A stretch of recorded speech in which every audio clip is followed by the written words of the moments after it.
नमस्कार साथियों। आज हम प्रतिभा पर्व मूल्यांकन की वर्कशीट में कक्षा 7वीं के सभी विषय के प्रोजेक्ट कार्य करेंगे। यहाँ पर जो हमारा फर्स्ट प्रोजेक्ट आता है वो आता है विषय हिंदी का। तो यहाँ पर हिंदी में जो सबसे पहला प्रश्न है वो है अपने परिवेश या आसपास में पाए जाने वाले किसी एक पक्षी का पंख चिपकाते हुए अथवा बनाते हुए उसका विवरण निम्नलिखित बिंदु के आधार पर दीजिए। तो यहाँ पर जो कार्य बिंदु में दिया पहला, पक्षी का पंख बनाएं या चिपकाएं। तो यहाँ पर आप ये पंख बना भी सकते हैं या फिर किसी पंख को लेकर के इसे चिपका भी सकते हैं। अब इसमें जो नेक्स्ट है सेकंड नंबर, पक्षी का नाम। तो यहाँ पर हमने लिया है कोयल का पंख और कोयल का नाम आया है। पक्षी का रंग, कोयल का रंग काला। आवाज़ जो होता है, पेड़ों पर जंगल में रहती है। अगला है भोजन, तो ये छोटे कीड़े या चींटियाँ खाती है। नेक्स्ट क्वेश्चन है इसमें ब नंबर, बयां, कठफोड़वा और कोयल के आवाज़ के बारे में जानकारी एकत्रित कर लिखिए। तो यहाँ पर बयां के बारे में पहले है, ये पक्षी अपना घोंसला अधिकतर नहर, नदी और नालों के किनारों के आसपास पाई जाने वाली कटीली झाड़ियों और पेड़ों में तैयार करते हैं जो उल्टे लटकते हुए सुंदर दिखते हैं। नेक्स्ट है इसमें कठफोड़वा। ये पक्षी पेड़ के तने में घोंसला बनाता है। यह चोंच से तने के सुराख को चौड़ा कर देता है। घोंसले में बैठने के लिए पानी की काई बिछाता है। अगला है कोयल। कोयल है, ये अपना घोंसला नहीं बनाती, ये कौवों के घोंसलों में अपना अंडा रखती है और ये पेड़ों पर ही रहती है। अब जो अगला प्रश्न है, शब्द पहेली को दिए गए निर्देशों के आधार पर भरिए।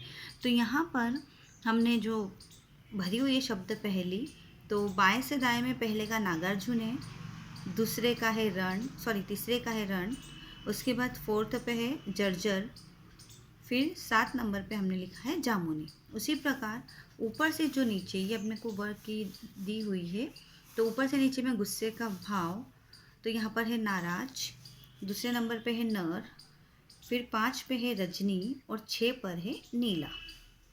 तो यहाँ पर हमारा हिंदी का प्रोजेक्ट हुआ कंप्लीट। अब अपना अगला प्रोजेक्ट आता है अंग्रेजी सब्जेक्ट का। तो यहाँ पर हमने अंग्रेजी सब्जेक्ट के क्वेश्चन नंबर 1 है हमारे पास, make a list of 20 things found in और अराउंड योर हाउस। तो यहाँ पर हमें 20 थिंग्स लिखना है जो हमारे घर में या घर के आसपास पाई जाती है। तो यहाँ पर है फर्स्ट नंबर पे हम अपने घर के आसपास हमने जो लिखी है वो है बुक।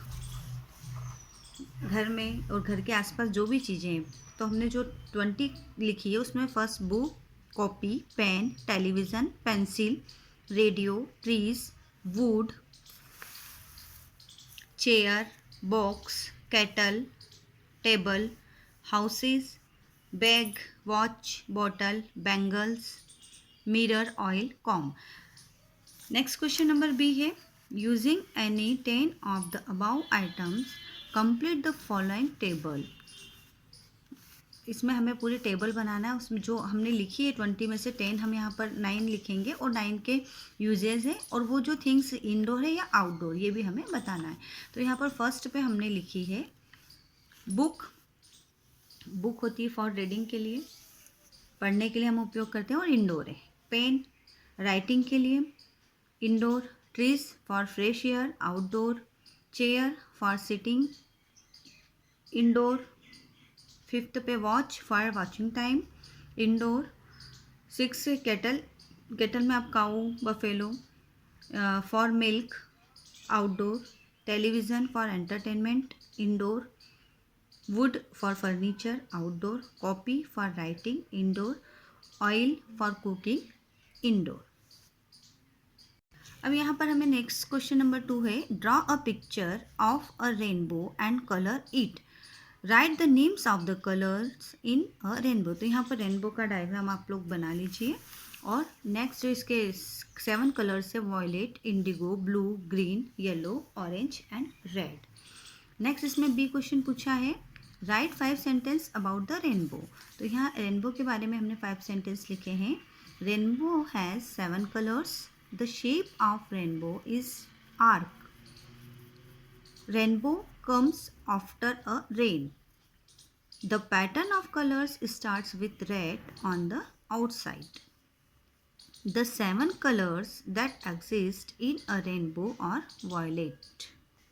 तो यहाँ पर हमारी ये जो इंग्लिश की पूरी वर्कबुक प्रोजेक्ट कार्य की वर्कबुक है ये यहाँ पर कंप्लीट होती है। अब अपना जो नेक्स्ट प्रोजेक्ट आता है वो आता है संस्कृत का। तो यहाँ पर जो संस्कृत का प्रोजेक्ट कार्य है उसमें जो क्वेश्चन नंबर 1 है वो है अधोलिखित शब्दानाम संधि विच्छेद कृत्वा संधि नाम लिखत। हमें संधि विच्छेद करके संधियों के नाम लिखना है। जैसे देवालय, तो यहाँ पर देवधन आलय दीर्घ स्वर संधि है। महेश महाधन ईश गुण संधि। यद्यपि यदिधन अपि यण संधि। तथापि तथा धन अपि दीर्घ संधि। तथैव तथा धन एव वृद्धि संधि। अब जो नेक्स्ट है इसमें एवमेव पाठ्य पुस्तकाम दीर्घ संधि पंच उदाहरणम चित्वा लिखत। यहाँ पर दीर्घ संधि के हमें 5 उदाहरण लिखना है। तो दीर्घ स्वर संधि में महाशय, देवानंद, रत्नाकर, यथार्थ और हिमालय। ये हो गया हमारे दीर्घ स्वर संधि के उदाहरण। अब इसके बाद हमारा जो प्रश्न नंबर 2 है अधोलिखित गद्यांशम पठित्वा कारक विभक्ति युक्तम शब्दम चित्वा लिखत। यहाँ पर हमें विभक्ति और कारक लिखना है। तो ऊपर दिए हुए जो पैराग्राफ में से है हमें ये लिखना है। कर्ता कारक जो क में आएगा वो आएगा धीव्राः, ख में है जलाशयम, ग में है जलाशयांतरण, घ में है अवदत और ड में है मत्स्येषु। तो यहाँ पर हमारी ये पूरी संस्कृत का जो प्रोजेक्ट कार्य है यहाँ पर ख़त्म होता है। और हमारा जो नेक्स्ट प्रोजेक्ट आ रहा है वो है हमारा गणित विषय का। तो यहाँ पर गणित विषय में जो हमारा प्रश्न नंबर 1 दिया हुआ है, आपके घर के समतल पृष्ठ वाली बहुत सी वस्तुएं उपलब्ध है। उनके नाम लिखकर उनकी लंबाई चौड़ाई मापकर परिमाप ज्ञात कीजिए। तो यहाँ पर हमारे मेज दी हुई है, पुस्तक, मोबाइल, माचिस की डिब्बी। तो यहाँ पर हमने उनकी लंबाई और चौड़ाई ले ली है और उनका परिमाप निकाल करके यहाँ पर लिखा है। तो यहाँ 3 तो हमें दिया हुआ है जिनका हमने लिख लिया है। अब आगे देखते हैं इसमें 4th नंबर में जैसे हमने माचिस की डिब्बी ले लिया, आप और कोई सी भी चीज़ें ले सकते हैं। फिर आगे है 5th 6th 7th 8th में हमने ले लिया दरवाज़ा, खिड़की, कूलर, पलंग, अलमारी और टीवी। तो ये पूरी टेबल आप बना लीजिए। फिर उपरोक्त सारणी के आधार पर प्रश्नों के उत्तर दीजिए।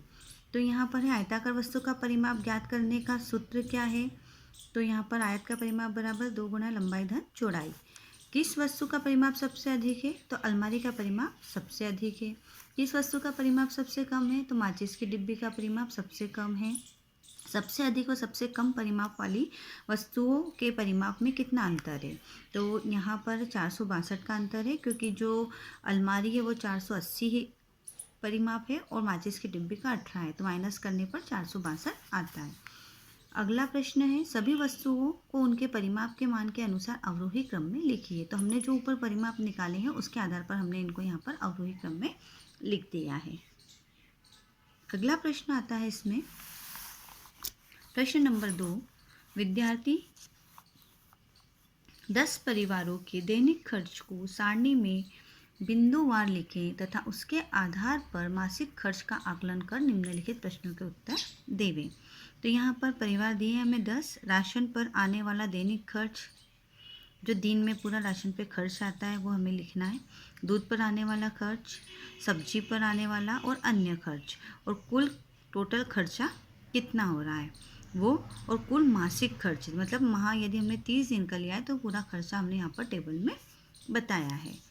अब इसमें अगला प्रश्न है परिवार क्रमांक 2 द्वारा राशन पर आने वाला 2 माह का खर्च रुपए आता है। तो चूँकि परिवार क्रमांक 2 पर 11,400 आ रहा है तो 2 महीने में आएगा 22,800।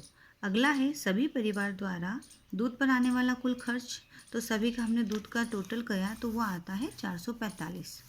अगला है परिवार क्रमांक 10 द्वारा सब्जी पर आने वाला 5 माह का खर्च, वह आएगा 4500। अगला है, इसके बाद हमारा प्रश्न 4 है, परिवार क्रमांक 3 द्वारा किस मद पर सबसे अधिक मासिक खर्च होता है? तो वह राशन पे। परिवार क्रमांक 5 द्वारा राशन पर आने वाला मासिक खर्च दूध पर आने वाले मासिक खर्च से कितना अधिक अथवा कम है? तो यहाँ पर हमने लिख दिया है राशन पर आने वाला मासिक खर्च 18,000, दूध पर आने वाला मासिक खर्च 600। तो यहाँ पर हमारा जो उत्तर आएगा वो आएगा 17,400। यहाँ पर हमारी ये गणित की वर्कशीट कंप्लीट होती है। अब अगला सब्जेक्ट आता है हमारा यहाँ पर विषय विज्ञान। विज्ञान में हमारे पास प्रश्न है कि कचरा संग्रहण एवं उसका निपटान। प्रश्न एक हमारा था, कचरा संग्रहण एवं उसका निपटान। यदि हमारे घरों एवं आसपास के क्षेत्र से कूड़ा न हटाया जाए तो क्या होगा? तो इसका उत्तर आएगा, यदि हमारे घरों एवं आसपास के क्षेत्र से कूड़ा न हटाया जाए तो गंदगी फैलने से वातावरण प्रदूषित होगा, जिससे कई घातक बीमारियां फैलेगी। प्रश्न नंबर 2 है, स्वच्छ भारत अभियान के कारण आपके आसपास क्या परिवर्तन हुए? तो स्वच्छ भारत अभियान के कारण खुले में शौच, अस्वच्छ शौचालयों को फ्लश शौचालयों में परिवर्तित करना, मेला ढोने की प्रथा, ठोस अपशिष्ट का प्रबंधन आदि समस्याएं हमारी दूर हुई है। प्रश्न नंबर 3 है, स्वच्छ भारत अभियान का लोगो का चित्र बनाइए। तो यहाँ पर स्वच्छ भारत अभियान का लोगो का हमने चित्र बनाया हुआ है। प्रश्न नंबर 4, यदि आपको एवं आपके मित्रों को किसी समारोह में प्लास्टिक की प्लेट अथवा केले के पत्ते में खाने का विकल्प दिया जाए तो आप किसे चुनेंगे और क्यों? तो इसका उत्तर है, हम केले के पत्ते को में खाने का विकल्प चुनेंगे, क्योंकि प्लास्टिक का निपटान आसानी से नहीं होता एवं प्लास्टिक में रखा खाद्य पदार्थ हमारे शरीर के लिए हानिकारक हो सकता है। प्रश्न 5 है, प्लास्टिक के अति उपयोग को न्यूनतम करने के लिए हम क्या कर सकते हैं? तो इसमें हम पहला, प्लास्टिक की थैलियों का कम से कम उपयोग करें। प्लास्टिक के स्थान पर कपड़े, कागज अथवा जूट के थैले का उपयोग करें और उपयोग के पश्चात प्लास्टिक के थैलियों को इधर उधर न फेंकें। अगला प्रश्न है, एक 10 वर्ष के बच्चे का एक संतुलित आहार चार्ट तैयार कीजिए। आहार चार्ट में उन खाद्य पदार्थों को सम्मिलित करें जो खर्चीले न हो, वो अपने क्षेत्र में आसानी से मिल जाएं। तो यहाँ पर है, पहले हम नाश्ते से पहले एक केला, एक गिलास दूध दे सकते हैं 10 साल के बच्चे को। नाश्ते में हम उसे स्प्राउट्स मतलब अंकुरित अनाज और बीन्स दे सकते हैं। दोपहर का खाने में दाल, चावल, सभी अनाजों से बनी रोटी मीन्स मिक्स अनाज की, हरी सब्जी, दही, सलाद। शाम को मतलब रात के खाने से पहले मौसमी फल हम दे सकते हैं रात के पहले। फिर रात के खाने में हम उसे मिक्स वेज, चपाती, दाल या कभी कभी दलिया, खिचड़ी और मूंग दाल भी अच्छा विकल्प है। प्रश्न नंबर जो क्वेश्चन अगला है ब नंबर का, विटामिन ए के मुख्य स्रोतों के चित्र बनाइए। तो यहाँ पर हमने गाजर और पालक का बनाया हुआ है। विटामिन बी के मुख्य स्रोतों के चित्र दूध, मछली। विटामिन सी के मुख्य स्रोतों में संतरा है और नींबू है। आप और कुछ खट्टे फलों के चित्र बना सकते हैं। तो यहाँ पर हमारे विज्ञान की जो वर्कशीट है वो कंप्लीट होती है। और हमारा अगला प्रोजेक्ट कार्य जो है वो सामाजिक विज्ञान विषय का है। तो यहाँ पर जो प्रश्न नंबर 1 दिया हुआ है, सौरमंडल का नामांकित चित्र बनाइए तथा प्रत्येक ग्रह से संबंधित जानकारी दी गई तालिका में लिखिए। तो यहाँ पर आप सौरमंडल का चित्र बना लीजिएगा। तो ग्रहों से संबंधित जानकारी हमारी ये है, जिसमें पहला है बुध ग्रह सूर्य से निकटतम ग्रह है। शुक्र ये सबसे चमकीला ग्रह है। पृथ्वी पर ही जीवन का अस्तित्व ज्ञात है। मंगल, इस ग्रह को लाल ग्रह भी कहते हैं। बृहस्पति ये सबसे बड़ा ग्रह है। शनि, इस ग्रह में रमणीय वलय होती है, रिंग पाई जाती है। यूरेनस अत्यधिक झुका घूर्णन अक्ष इस ग्रह की विशेषता है। नेपच्यून ये सौर परिवार का बाह्यतम ग्रह है। प्रश्न नंबर 2 है, अपने आसपास के बाजारों की दुकानों या दफ्तरों की सूची बनाइए। वे किस प्रकार की वस्तुएं सेवाएं उपलब्ध कराते हैं, उनका विवरण पता कर नीचे दी गई तालिका में लिखिए। तो यहाँ पर हमने दुकानों के बारे में लिखा है, जिसमें पहला है सब्जी की दुकान। तो वहाँ सभी प्रकार की सब्जियाँ उपलब्ध कराना है, उनका सेवाएं ये हैं। अगला, अनाज की दुकान, सभी प्रकार के अनाज एवं दालें उपलब्ध कराना।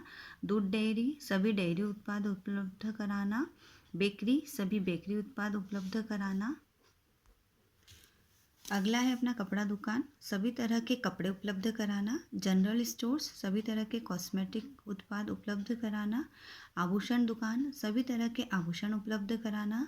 बर्तन दुकान, सभी तरह के बर्तन उपलब्ध कराना। साइकिल दुकान, सभी साइकिलें उपलब्ध कराना। तो यहाँ पर हमारा प्रोजेक्ट कार्य पूरा कंप्लीट होता है। और वीडियो पसंद आए तो इसे लाइक, शेयर और सब्सक्राइब जरूर कीजिए।